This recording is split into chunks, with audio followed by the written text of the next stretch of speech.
let f be continuous on the interval from 0 to 1, such that f of 0 is equal to f of 1. Prove that there exists a c between 0 and 1, such that f of c is equal to f of c plus 1/2. All right. Intuition-wise, we have equal endpoints, so that could go Rolle's theorem, but we don't have differentiable, so that tells me more so intermediate value theorem. In which case, in the IVT, EVT, MVT problems, you always want to construct some sort of function given the usual functional piece of information they give us, which is that f of c is equal to f of c plus 1/2. So I'm going to define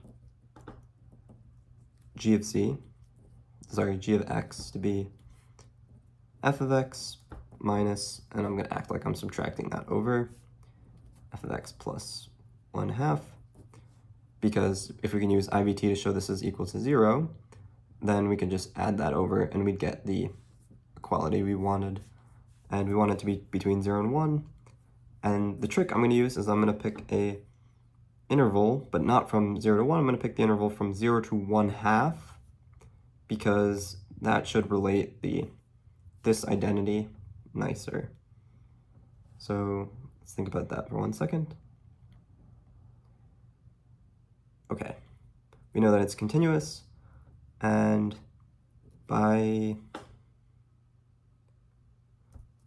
well, let's actually note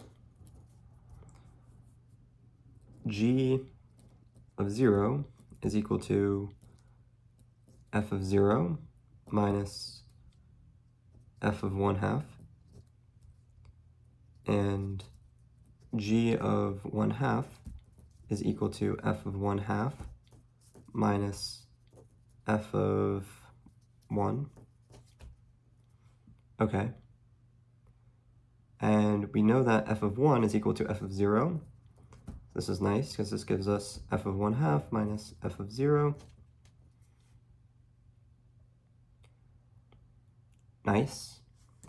And we see that this is just the flipped version of that, so this is really equal to negative the flipped version, but the flipped version is just this, which is g of 0, so negative g of 0. And we see that g of 1/2 is equal to negative g of 0, so the sign flips from g of 0 to g of 1/2, since the sign flips by the intermediate value theorem, there exists a c that's between 0 and 1/2, such that the sign flipped, so it crossed 0 at some point, such that my function g of c is equal to 0. Thus, this gives us what we want. It gives us that f of c minus f of c plus 1/2 equals 0, which implies that f of c is equal to f of c plus 1/2 for some c between 0 and 1, because 0 and 1/2 is in that interval. This proves what we wanted. The proof is complete.